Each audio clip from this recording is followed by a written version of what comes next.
Salut YouTube, j'espère que vous allez bien. On se retrouve pour une vidéo sur Battle Knight. Alors le jeu il a passé le crash test de la semaine. Il est vraiment incroyable.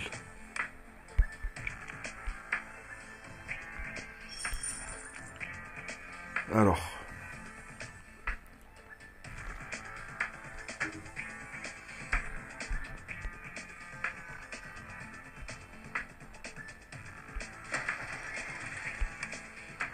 Ici, on a nos ressources. Je vais faire une petite review du jeu globalement. Ici, c'est le daily grind qu'on récupère nos petites ressources de manière journalière. Là, c'est pour craft de l'équipement. C'est extrêmement important. Là, par rapport à un événement qui a été remplacé par celui-ci, c'était l'événement de ce personnage-là. On a assez de ressources pour le faire monter au rang mythique, on va dire. Et aussi pour récupérer son équipement. J'ai déjà crafté son arme. Et on a son équipement aussi secondaire que l'on peut récupérer à travers la quête. Mais ça coûte extrêmement cher pour pouvoir la crafter. Ça coûte 10 000 de ressources et 10 millions de gold. Les gold, je pense pas vraiment que ce soit vraiment le problème. Je pense que c'est plus les 10 000 de rouages qui sont extrêmement chers pour crafter l'équipement spécifique. Pour crafter un équipement de qualité légendaire, basique, ça coûte 2000. Mais pour l'équipement spécifique, ça coûte beaucoup plus cher. Et pourquoi est-ce que cela coûte beaucoup plus cher? Parce que ça va apporter des statistiques bonus liées au personnage. Là, ça va lui rajouter un effet de drain de vie équivalent à 5% des dégâts infligés en attaquant une cible avec des dégâts périodiques. Augmente l'efficacité du drain de vie de 10% pendant 2 tours. Ça lui permet déjà d'avoir une petite sustain en plus sans avoir de heal dans la team. Le deuxième équipement, je connais pas encore son effet. Je ne connais pas encore son effet, hélas.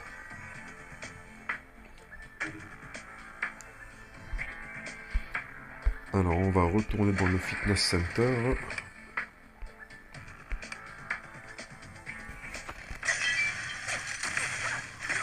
Et le jeu, je crois que c'est à partir du niveau 60. Je crois que les 60 premiers niveaux, on est bloqué sur le x2 et après on a le x4 qui est activé. Et c'est vraiment magnifique. Il y a des combats qu'on peut directement esquiver. Ça, je les avais déjà récupérés un peu plus tôt dans la journée. Je vais vous montrer l'arène. Ici, on peut esquiver directement les combats. J'avais déjà fait mes 3 combats un peu plus tôt dans la journée lorsque je me suis connecté.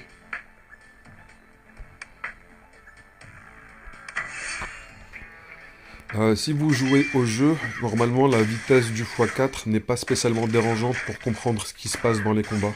Parce que normalement vous commencez à prendre l'habitude de ce que font vos unités. Et vous avez en général une petite connaissance de ce que vont faire les unités en face.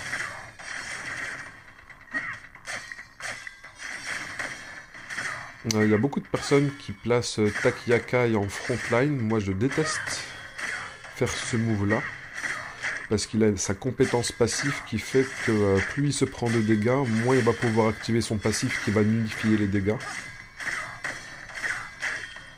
Et je préfère le garder pour la fin pour que ce soit l'un des derniers à survivre. C'est le personnage en bannière actuellement, Takiakai, il est extrêmement puissant. Mais il est extrêmement dur aussi à drop, parce que c'est un personnage qui est considéré comme élite, il me semble. Il y a les héroïques, c'est les personnages violets. Et les héroïques élites, ce sont aussi des personnages violets, mais qui sont beaucoup plus rares et beaucoup plus puissants. Leur kit est bien plus développé que les héroïques basiques. Alors, on a fait l'arène, le fitness center, l'arcade j'avais déjà fait, je n'ai pas assez de ressources pour faire une multi de 10. Paul, je l'ai récupéré cette unité-là, mais je pense pas l'avoir en épique. Je crois que je l'ai en... Je vais vérifier ça. Ici, on peut vérifier que je suis bien en free-to-play, VIP 0. Et non, Paul, je l'ai bien en version violette. Un personnage qui est extrêmement puissant, basé sur le focus de la cible avec les PV qui a les moins élevés. Donc la cible qui a la plus de chances de se faire one-shot. Sa compétence inflige 350% de dégâts directs à l'unité. Il a des chances de coups critiques qui sont augmentées. Et plus il a de PV avec la deuxième amélioration, plus ses chances de coups critiques sont augmentées. S'il a 100% de PV, au lieu d'avoir 20%, il va avoir 40% de chances de coups critiques. Son premier renforcement fait que s'il attaque une cible qui a un debuff de saignement, ses chances de coups critiques passent à 60%. Non, excusez-moi. Lorsqu'on attaque une cible qui a un saignement, on va avoir un buff qui va augmenter nos chances de coups critiques de 60% pendant 2 tours. Lorsque Paul il va tuer une cible, il augmente encore ses chances de coups critiques.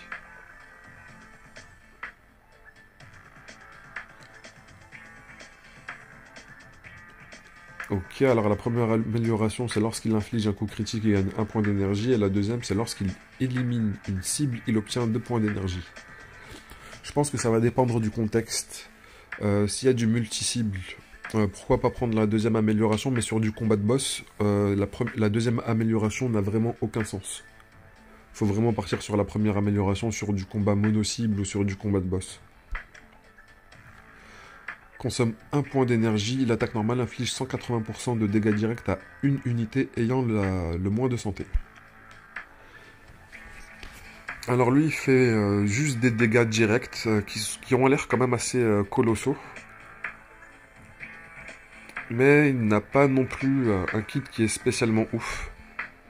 Si on compare à Taki Akai, alors sa limite de base est de 6 points d'énergie. À partir du 1er, 6e, 11e, 16e, 21 et 26e tour, il a 190, 80, 70, 60, 50% de chances que Taki discerne les sources du mal, enfin la source des dégâts. Lorsqu'il discerne, il ne subit que 1 point de dégâts. Et ça va lui donner un montant de volonté de l'âme, tandis que la probabilité de discernement est réduite de 10, 9, 8, 7, 6, 5% à chaque fois qu'il a une volonté de l'âme. Plus du coup il aura de cumul de volonté de l'âme, moins il aura de chances de faire proc son passif qui va réduire les dégâts. Mais plus il a de volonté de l'âme, plus il va faire des dégâts bonus avec sa compétence ici. Frappe rapidement 5 fois, chacune infligeant 200% de dégâts directs. Du coup juste avec 2 attaques, on est déjà à 400% de dégâts. Sur du mono-cible, sur du boss, comme sur le combat de boss de guild ou sur le scoring du théâtre, enfin du cinéma. Juste 2 attaques, ça équivaut à la compétence de Paul qui inflige 350%. Juste 2 attaques, ça inflige 400. Sur 5 attaques, on est déjà à du 1000% de dégâts direct à une unité aléatoire. Du coup, s'il y a différentes unités, ça va être un petit peu random les attaques. Et chaque fois qu'il a 3 buffs de volonté de l'âme existante, Taki va effectuer une attaque en plus supplémentaire. Donc ça arrive assez souvent qu'il fasse, au lieu de 5, il va faire 6 ou 7 attaques assez facilement.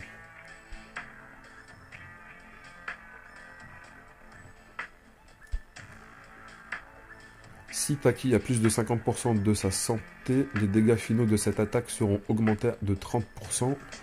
Et son attaque automatique, c'est une attaque en zone qui va target toutes les unités. Du coup, s'il est supérieur à 50% des PV, au lieu d'infliger 100%, il va faire 130% de dégâts. Et la deuxième amélioration, c'est l'inverse. S'il a moins de 50%, il va faire 30% de dégâts en plus. Lorsque l'attaque est un critique, il restaure un montant de santé équivalent à 100% de l'attaque de Taki.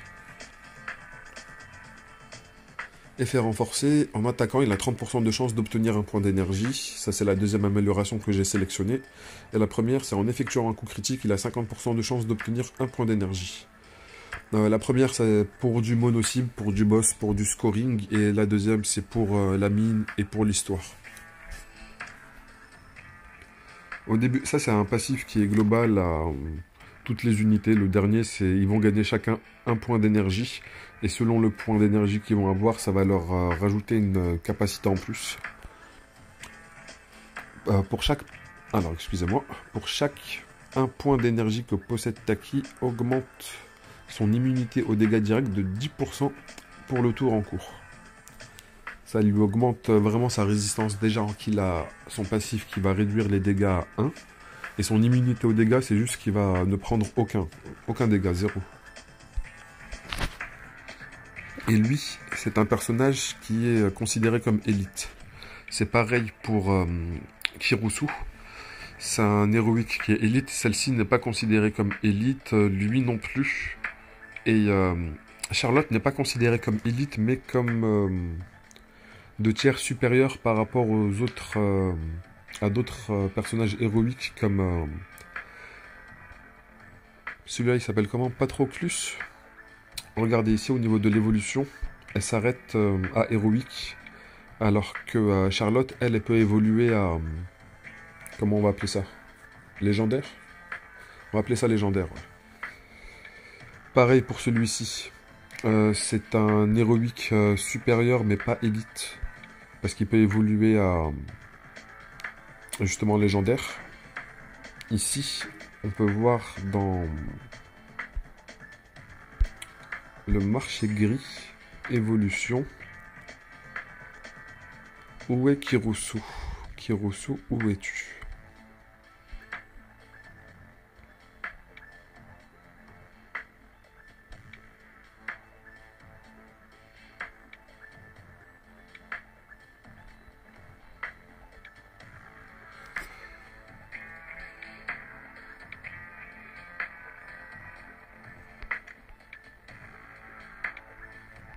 Là voilà. Ça c'est son évolution en légendaire. Ça c'est la version basique que j'ai dans ma box, que j'utilise actuellement dans ma team. Ça c'est son évolution. Elle a encore après une autre évolution.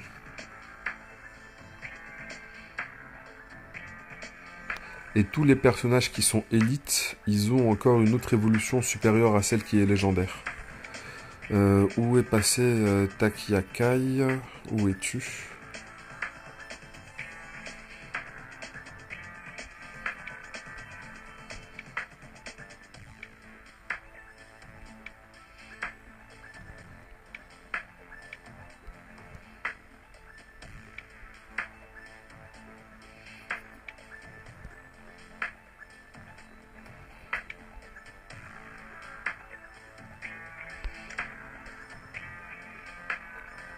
Ça c'est sa version finale, ça c'est sa version légendaire, et ça c'est la version basique que j'ai. Les héroïques élites n'ont pas de version bleue comme ça.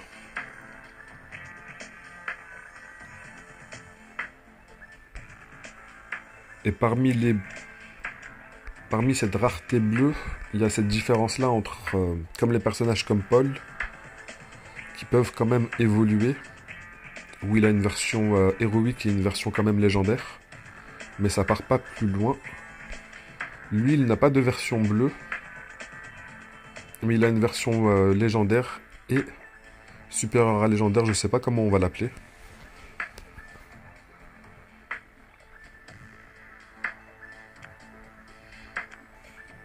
Et dans mon équipe, alors on va parler de ma formation. Charlotte, elle fait extrêmement bien le taf, je suis extrêmement satisfait. Impatient de pouvoir l'évoluer, mais farmer ses ressources, c'est un peu compliqué parce qu'elle est quand même supérieure par rapport à ces unités-là. Lui, je les drop plusieurs fois en version... Je crois que j'ai drop 2 doublons de lui en version héroïque directement. Mais je les ai directement food dans le marché gris pour récupérer des ressources pour pouvoir acheter des personnages dans le shop de personnages. Je vais vous le montrer tout de suite. Ici, dans le magasin. Ici, dans le shop de héros, excusez-moi. J'ai pris, regardez ici, un doublon de Charlotte pour pouvoir l'évoluer. J'ai pris qui d'autre? Un doublon de Paul. Un doublon aussi de l'épéiste. Mais ça, c'était de l'overkill. J'avais pas besoin. Je me suis un petit peu précipité. Un doublon de Minamoto. Ça nous fait quand même déjà 10 000 de ressources dépensées. 10 000. J'en ai encore 1300 en stock. Ça me fait quand même 11 000, quasiment 12 000. Là, si je fais quelques fouders, je récupère facilement le reste pour faire 12 000 de ressources. Ça permet quand même de monter facilement une unité si on a envie de build des unités. Alors pourquoi est-ce qu'elle est extrêmement puissante? Parce que dans son kit, elle a de la régénération. Lorsque la santé est inférieure à 30%, ajoute régénération. Récupère 20% de la santé maximale du héros par tour pendant 3 tours. Ceci ne peut se déclencher qu'une fois par bataille. Mais ce n'est pas un problème, parce qu'elle va quand même récupérer ce buff là d'une autre manière. Charlotte attaque 3 fois avec une mitraillette contre une unité ennemie aléatoire, infligeant 50% de dégâts directs à chaque fois et récupérant 300% de son attaque en santé, ici. Avec l'amélioration, elle passe à 15% de chance de stun. La deuxième, elle est bien pour les combats de boss où il n'y a pas énormément de cibles, ou parce que les boss ils sont immunisés au stun. Tout ce qui est scoring. Mais pour le multi-cible, pour la mine et pour la map normale, celui-ci est bien plus intéressant. En attaquant, cela permet de récupérer 2% de la santé maximale de l'héros, et si la cible est étourdie, elle récupère à la place 3%. Elle n'a même pas besoin de healer pour pouvoir se heal. Elle se self-heal toute seule, et elle a un contrôle qui fait que elle va subir moins de dégâts en même temps. En cas d'attaque, il y a 20% de chance d'obtenir 1 point d'énergie, et la deuxième amélioration, c'est en attaquant une cible étourdie, il y a 100% de chance d'obtenir 1 point d'énergie.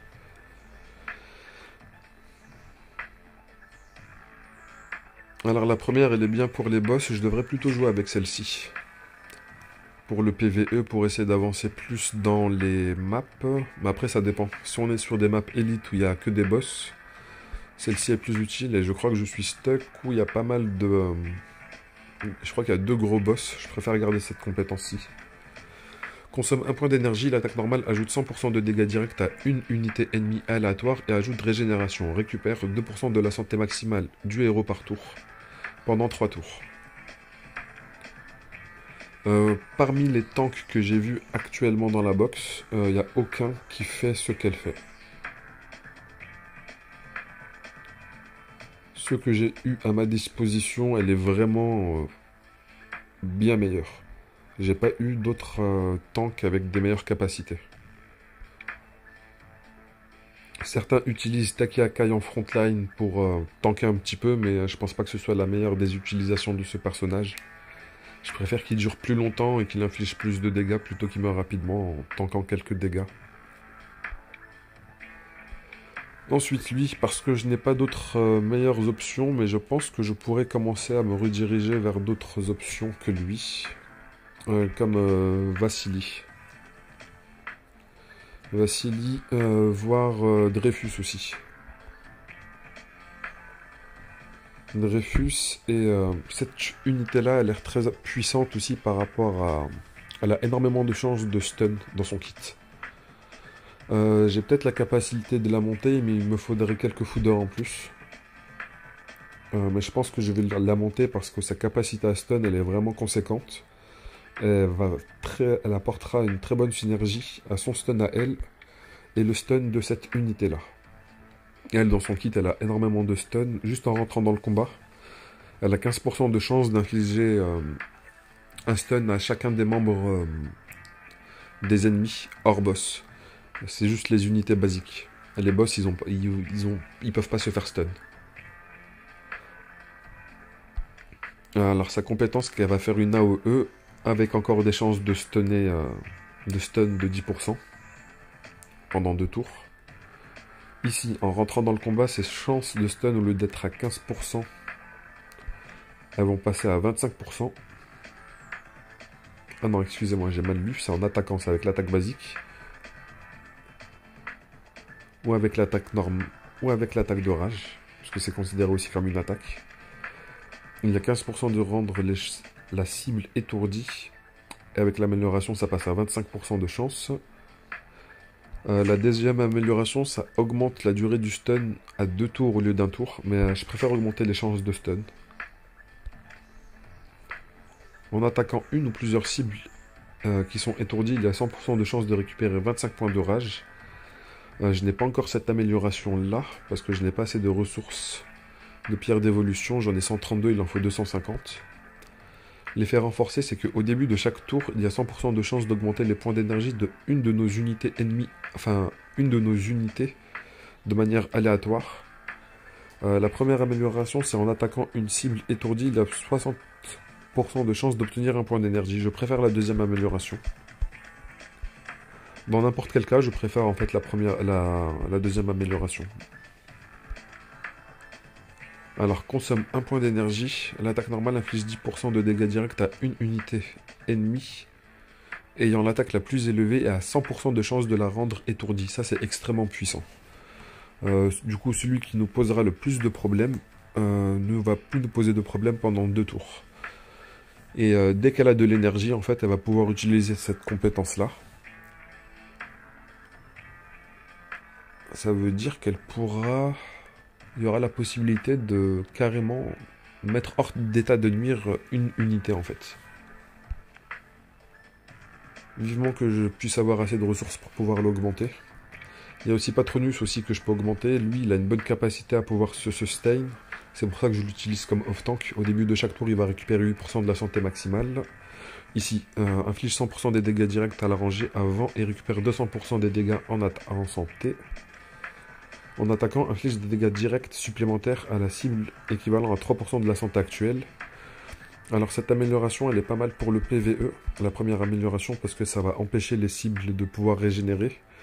La deuxième amélioration, elle est bien pour le scoring, pour les combats contre les boss, parce que ça va être des dégâts qui vont être basés sur les PV max. Ici, en attaquant, il va récupérer 2,5% de sa santé maximale. Lorsqu'il va attaquer une unité qui a un debuff, il va récupérer le debuff infecté, il va récupérer 5% à la place. C'est pour ça que je préfère aussi cette amélioration, parce qu'il va pouvoir plus facilement infliger le debuff infecté. Alors, consomme 1 point d'énergie, l'attaque normale inflige 150% de dégâts directs à une unité ennemie aléatoire, et inflige aussi des dégâts d'infection pendant 3 tours. C'est pas ouf, mais le reste de son kit, il est pas mal pour pouvoir sustain, et ça, on va dire, c'est pas mal pour... le scoring, mais c'est pas son rôle en fait. Son rôle, ce n'est pas spécialement de faire des dégâts.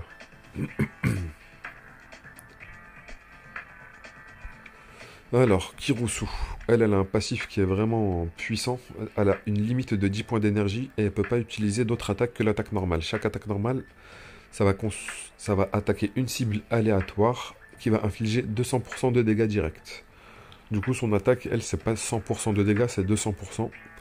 De manière aléatoire. Sur les cibles uniques, c'est extrêmement puissant parce que ça va target tout le temps la même cible. Aléatoire, plus c'est réparti, bien sûr, moins ça a de puissance, mais ça reste quand même puissant pour diminuer globalement les PV de toutes les unités en face. Au début de chaque tour, Kirusu consommera tous les points d'énergie. Chaque point d'énergie lui donnera une chance supplémentaire d'attaque normale. À la fin du tour, pour chaque 30 points de rage dont Kirusu dispose, elle va récupérer 1 point d'énergie. Cela augmente également l'immunité aux marques. Les marques, c'est marque du lion, marque du serpent, marque de l'âme, marque de l'épine. Immunité au contrôle, elle ne peut pas se faire stun, silence, provocation, paralysie, lien ou duel pendant 2 tours. Cela consomme tous les points de rage, toutes les rages correspondantes. Chaque fois que Kirusu attaque, elle augmente son crit de 1,5%. Les dégâts de critique de 1% et la précision de 15% pour le tour en cours. Effet renforcé, si les PV actuels de la cible dépassent 75%, ceci inflige des dégâts directs équivalents à 2% des PV max de la cible. Et on a l'inverse, si les PV sont inférieurs à 25%. Dans tous les cas, je préfère la première amélioration.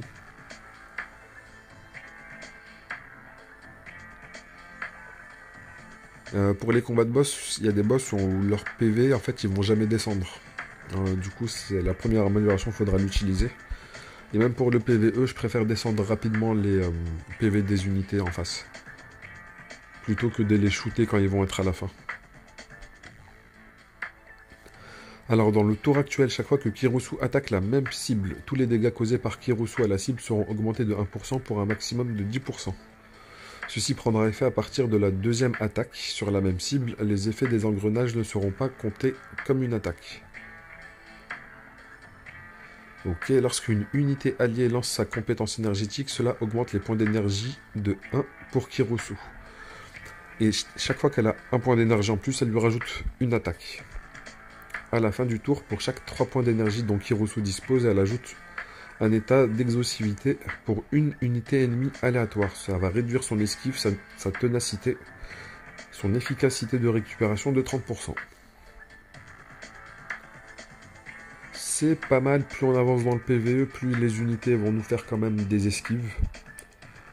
Et pour la récupération, c'est pas mal quand même pour réduire les PV, je pense. Enfin, la récupération des PV. Alors ces deux kits, ces deux personnages-là, ils ont des kits qui sont extrêmement développés parce qu'ils sont considérés comme élites. Elle, c'est pas considéré comme un personnage élite. Je l'ai récupéré de manière assez facile. Je crois que j'ai même food 2 fois ces doublons de manière héroïque.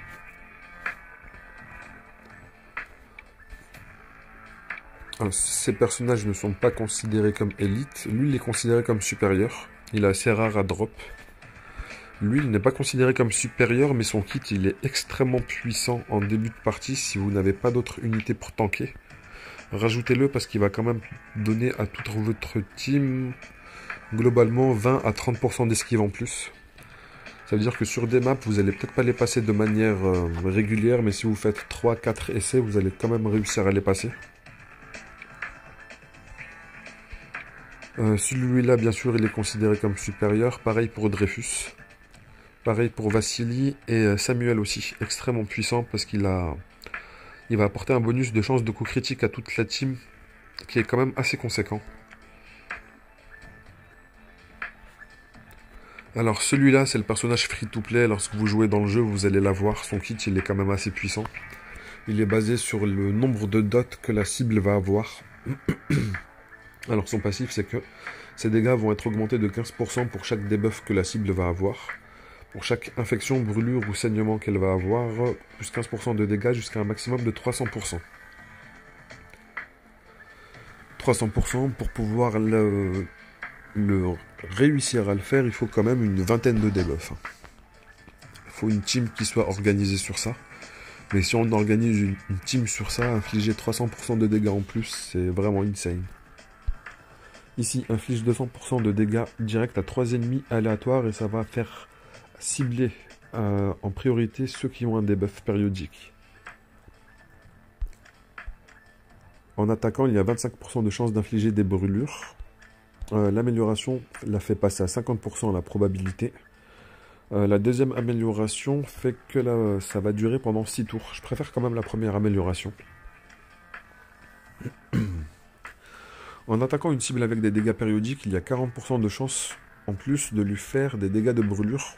Du coup, ça va lui rajouter encore un dot supplémentaire pendant 3 tours. Alors, consomme 1 point d'énergie, l'attaque normale inflige 100% de dégâts directs à un ennemi aléatoire avec 100% de chance d'infliger des dégâts de brûlure pendant 3 tours. Tout son kit, il est basé sur infliger des dégâts périodiques, cibler les personnages qui ont des dégâts périodiques et augmenter les dégâts infligés sur ces mêmes personnages. Lui, plus le combat va durer, plus il va être puissant. Il n'est pas spécialement efficace dans ma formation parce que je tourne énormément sur le stun. Le stun ne lui apporte pas de bonus de dégâts. Mais si on utilise des personnages comme cette unité-là, qui inflige des dégâts de saignement en AOE, et celle-ci, il y a un personnage qui ressemble à une abeille. On le drop assez facilement.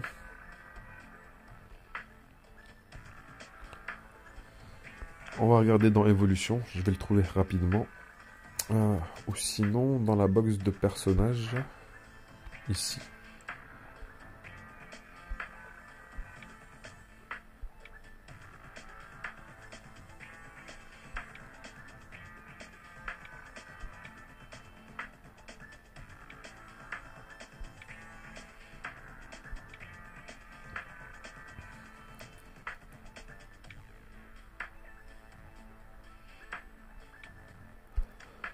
Là voilà. Elle a le même kit que l'autre unité. Mais sauf celle-ci, elle est basée sur les dégâts d'infection, l'autre, elle est basée sur les dégâts de saignement. Les deux, en rentrant dans le combat, elles ont 50% de chance d'infliger directement des infections, juste en rentrant dans le combat. Sur toutes les unités, elle peut déjà infliger des debuffs. Et c'est pareil pour l'autre unité avec les saignements. On peut faire une team qui soit orientée sur une formation basée sur les dots. Et là, il va vraiment briller ce personnage-là. Là, je l'utilise parce que c'est l'un de mes plus gros DPS, parce que on l'a de manière gratuite jusqu'à l'évolution légendaire. Et on nous donne aussi son équipement exclusif. Alors, quel autre personnage peut être utile? Celui-ci, je vous en ai parlé par rapport à ses chances de coup critique. Lui, il peut faire office de frontline parce qu'il a pas mal de sustain dans son kit, mais je pense que je vais faire une autre vidéo si cela vous intéresse, où on va parler plus précisément des kits et des personnages. Parce que déjà la vidéo elle fait une demi-heure, c'est déjà assez long.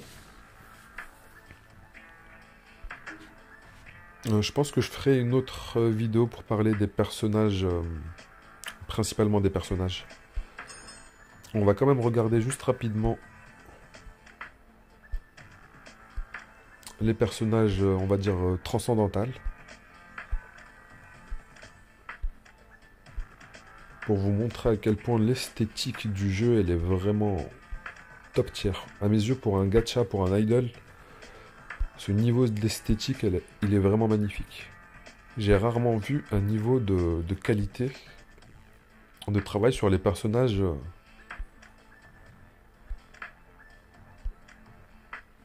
Il est vraiment ouf le taf qu'il a été fait. Le taf est vraiment ouf. Et même sur les personnages basiques, le skin il est bien travaillé. Là il ressemble un petit peu à Freezer. On en avait un autre plutôt qui ressemblait à Heimerdinger.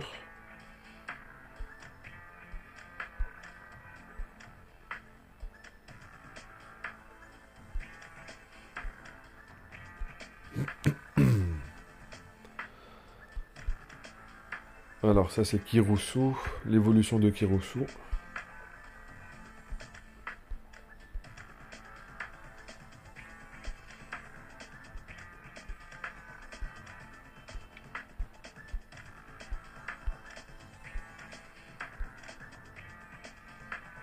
Il est vraiment trop stylé ce personnage. Même sa version basique, je la trouve trop stylée. Pareil pour celui-ci. En fait, je trouve trop vraiment globalement, il y a 80, limite 100%, 100%. Même celui-ci, on va dire qu'il y a une... voilà. Il est pas ouf. On peut dire qu'il est moche, même sa version basique est moche. Par contre, son évolution finale, elle est vraiment top tier. On dirait qu'il sort tout droit du Seigneur des Anneaux.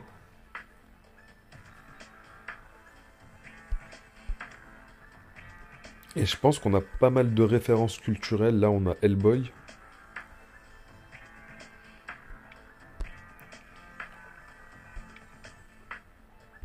Alors, où est passé le Zeus? Le Zeus, il ressemble énormément à Killua de Hunter x Hunter.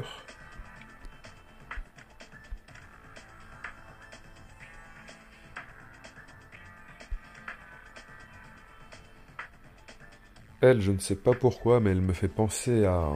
J'ai oublié son nom dans la série The Walking Dead.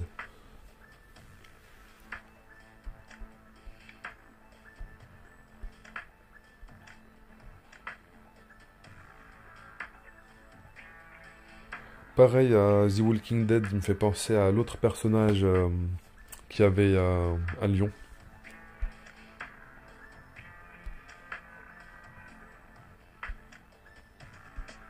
Après, il y a sûrement énormément d'autres références que je n'ai pas en tête.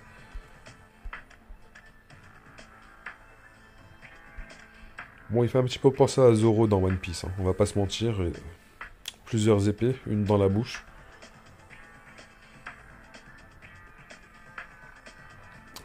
Forcément, ça c'est ce nouveau Kong. Lui, je ne sais pas pourquoi, mais il me fait penser à un mini Power Ranger.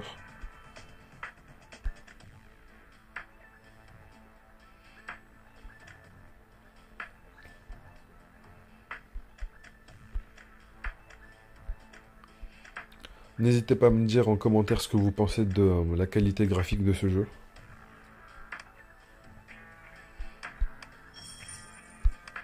Alors ici on récupère pas mal d'énergie, des orbes d'énergie pour pouvoir les donner aux personnages pour les améliorer. Parce qu'à chaque amélioration, ici là c'est marqué étoile maximum, là aussi, c'est là où on va pouvoir débloquer les compétences en plus.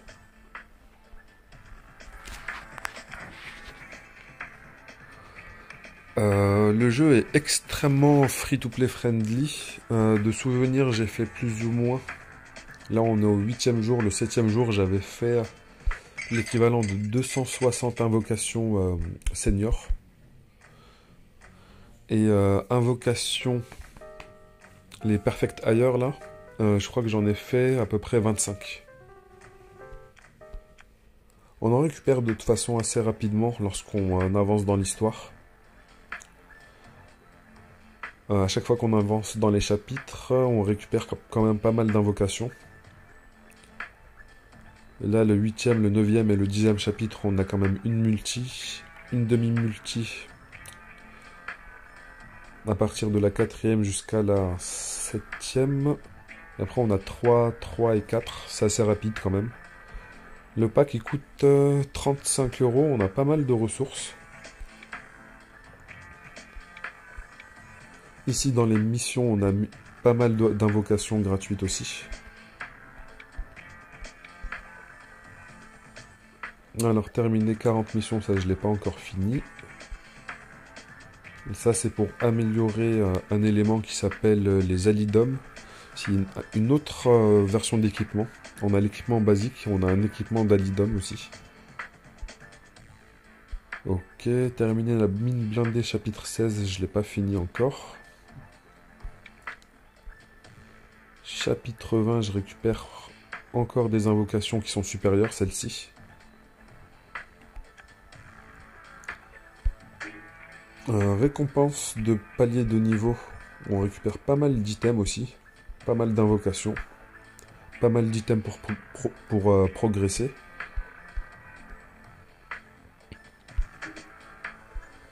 Ça c'est pareil, c'est là où on a récupéré les missions pour faire évoluer ce personnage. Ça nous donne pas mal d'invocations. Le précédent c'était une multi. Il y avait 10 invocations. Ça aussi ça a été remplacé, maintenant c'est devenu ça c'est un farm quotidien qui va nous donner ces ressources qui sont en haut à droite, et avec ça on peut acheter des petites ressources. C'est vraiment lent à les cumuler de manière free to play, mais je pense qu'il y a des moyens en payant d'avoir plus de ressources.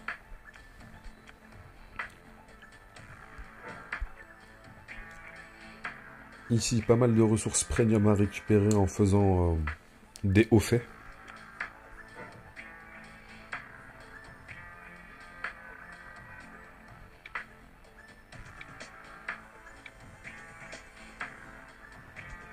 Alors, il ne me semble pas être arrivé à l'ouverture du serveur, vu qu'il y avait déjà des personnes qui étaient niveau 67 lorsque j'avais commencé. Et les serveurs, j'ai l'impression qu'ils ouvrent de manière assez régulière. Je pense que c'est de manière weekly. Il n'y a qu'un seul serveur depuis que j'ai commencé qui est sorti. J'ai commencé sur le 534. Il y a le 535 aussi qui est sorti depuis. J'ai fait un petit reroll dessus pour tester un petit peu ma luck. Et j'ai eu plus de luck au niveau des personnages que j'ai droppés que sur ma partie actuelle. Mais je n'ai pas autant avancé. Et je n'ai pas cherché à avancer plus. Vu que je me suis déjà bien investi en temps sur cette partie-là, j'ai pas envie d'aller plus sur une autre partie. Après, si ça intéresse des personnes, on commence tous ensemble sur un nouveau serveur, pourquoi pas. Je mettrai le lien du Discord en description, pour ceux que ça intéresse. Là, mon équipe, elle est niveau 68. Les mobs en face, ils sont niveau 77. Et on ressent vraiment une grande différence.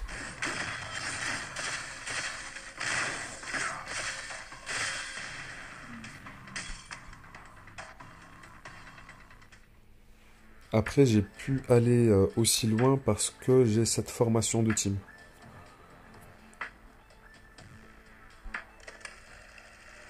Et énormément de chances d'avoir récupéré Kirusu et Takiakai. Après, je pense que dans les autres personnages héroïques élites, quel que soit le personnage élite que l'on récupère, ça va nous débloquer pas mal de gameplay. Parce qu'ils ont tous des kits qui sont bien particuliers.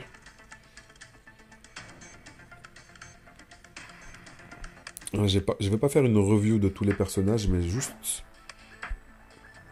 On va regarder le petit Power Ranger là.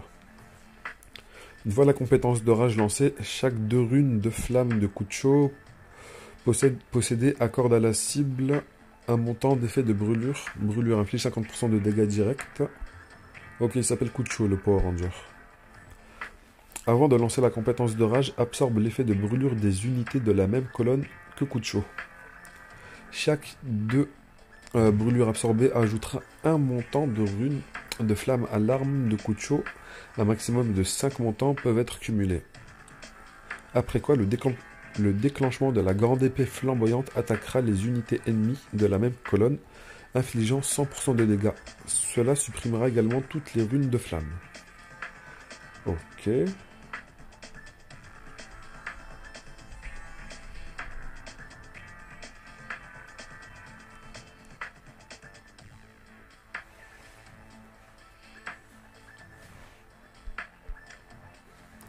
L'attaque normale attaque les unités de la première ligne. Elle inflige 25% de dégâts à chaque fois. Il y a également 15% de chance de provoquer un effet de brûlure. Chaque tour inflige 50% de dégâts pendant 3 tours. Avant de déclencher la compétence de rage, j'ai réduit la santé actuelle de Kucho de 10%. Cela augmentera également ses dégâts de 10% pour le tour en cours. Ok. Son kit, il est un petit peu bizarre. Une fois que la compétence de rage est libérée, chaque fois qu'il a une rune de flamme, retire aléatoirement un effet aléatoire à la cible.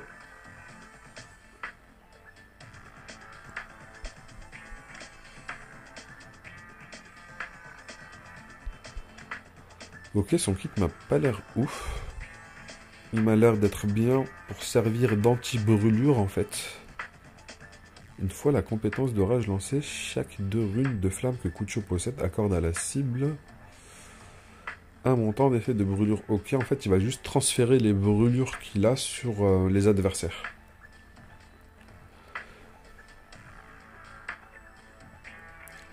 Ok. Je trouve qu'il a un kit un petit peu trop spécifique, celui-ci. Un petit peu trop spécifique. Et il a l'air d'être utile. Je vais vous montrer tout de suite. Cinéma de l'aube. Boss. Sur ce boss-là particulièrement parce qu'il apporte pas mal de brûlures.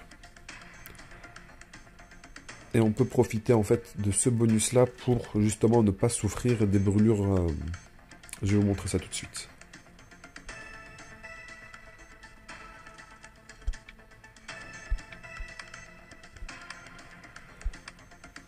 Je vais vous montrer ça tout de suite parce que le boss, il va infliger des dégâts de brûlure. Là, vous avez vu, il a infligé pas mal de dégâts de brûlure et il va target, je crois, certaines cibles en particulier. Du coup, Kucho qui va être en frontline va pouvoir absorber directement en fait toutes les brûlures de nos alliés pour pouvoir les renvoyer sur le boss qui est en face.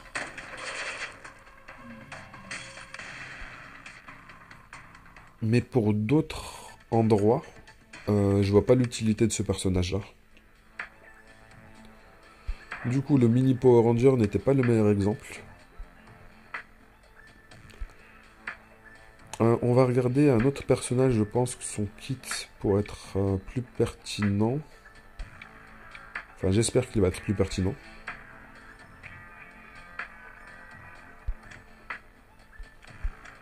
Ok. Croc-de-Loup possède le talent Affinité Arcanique. Affinité Arcanique augmente la limite de rage à 150 et n'a pas de compétence de rage mais gagne 40 points de rage à la fin de chaque tour. Au début du tour, si les points de rage sont supérieurs ou égaux à 50, 100, 150, voire 200, tous les dégâts sont augmentés de 25, 50, 75, voire 100% de dégâts pour le tour en cours. Ok. Ensuite, l'attaque normale touche désormais 3 unités ennemies, de manière aléatoire 2 fois. Ok, du coup c'est 6 attaques. Infligeant à chaque fois 50% de dégâts directs, du coup 100% sur chaque attaque. Avec 50% de dégâts des arcanes en plus. Ok, du coup il y aura encore un autre 100% de dégâts des arcanes. Pour chaque 1 point de dégâts de rage de Croc-de-Loup, les dégâts directs et les dégâts d'arcane de l'attaque sont augmentés de 0,15%. Après l'attaque, tous les points de rage sont consommés. Les dégâts des arcanes font partie des dégâts uniques, bien qu'ils soient toujours affectés par l'aveuglement.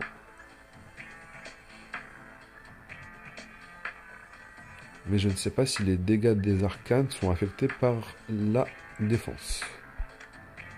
À la fin du tour, pour chaque 8 effets de dégâts périodiques sur l'ensemble de l'équipe ennemie, les dégâts finaux de Croc-de-Loup sont augmentés de 5%. À partir du prochain tour, cumulable jusqu'à 5 fois. Ok. Donc, s'il y a énormément de debuffs, elle va se prendre quand même 40% de dégâts en plus.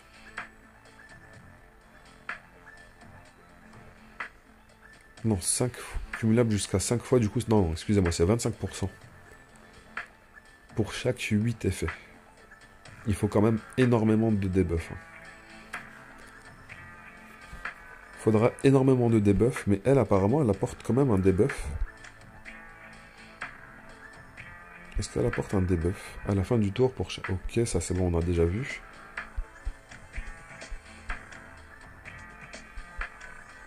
À la fin du tour, pour chaque 8 effets de dégâts périodiques sur l'ensemble de l'équipe ennemie, l'effet de drain de vie est augmenté. Ok.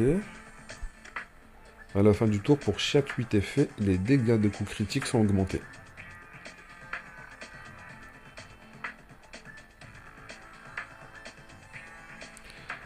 Elle serait bien dans une formation où il y a énormément de dégâts périodiques, comme je vous avais donné l'exemple avec l'autre unité qu'on reçoit de manière gratuite dans le jeu. Ou sinon pour du scoring sur les boss, là où les combats vont être plus longs. Mais globalement, pour du PvE pur, je sais pas si elle a le temps de briller.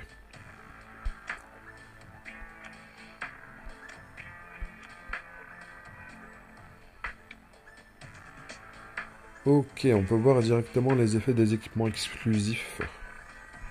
Alors, où est le personnage que l'on a de manière gratuite? Alors, j'ai son arme qui est ici. Qui lui donne du drain de vie. Et ici, qu'est-ce que ça va lui donner? Chaque fois que nos unités meurent, inflige des dégâts de brûlure à toutes les unités ennemies pendant 3 tours. Ok. Du coup, lui, il faut faire en sorte qu'il soit l'un des derniers à mourir, parce que chaque fois que nos unités alliées vont mourir, il va infliger des dégâts de brûlure. Du coup, si 3-4 unités meurent, il y aura 3-4 dots de brûlure sur tous les... C'est vraiment insane. Hein. C'est vraiment ouf, ça. Parce qu'à chaque dégât de brûlure, faut pas oublier que ces dégâts sont augmentés de 15%. Plus ces dégâts sont augmentés, bien sûr, plus ils régènent aussi.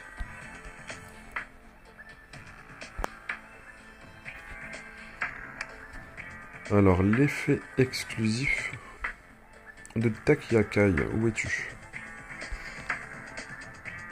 Bon, la vidéo elle commence à être vraiment longue, ça commence à ressembler à de la review de personnages, là.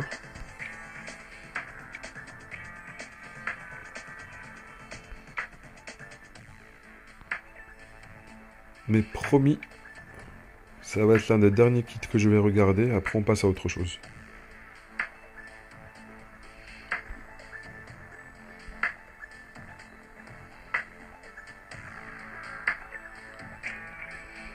Alors, son arme, qu'est-ce qu'elle donne?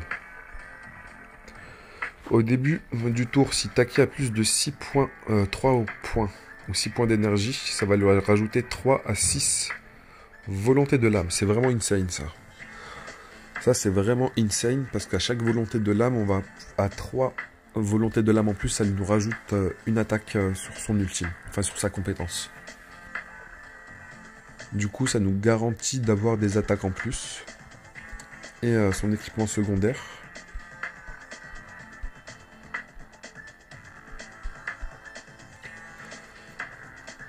Alors, toutes les 10 fois que Taki discerne, ses dégâts finaux augmentent de façon permanente de 5%.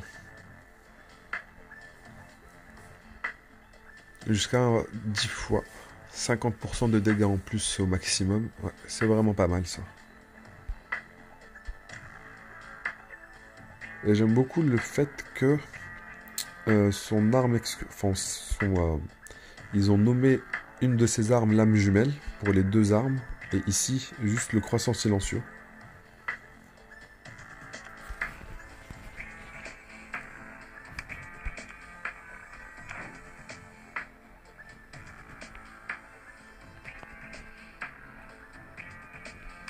Alors globalement, ici j'ai déjà fini. On a de la chance si on a des ressources pour pouvoir faire les échanges ici. On a pas mal de choses à farmer. Ça aussi je vais les récupérer après. Ok, niveau 69. Je pourrais faire quelques essais. Peut-être que je pourrais passer des étapes maintenant que je n'avais pas réussi grâce à ce niveau-là. Énormément d'events de manière free-to-play qui vont nous permettre de récupérer pas mal de ressources. Extrêmement free-to-play friendly. Il a passé le crash test de la semaine. Je vous conseille à 100% de ce jeu-là. Vraiment.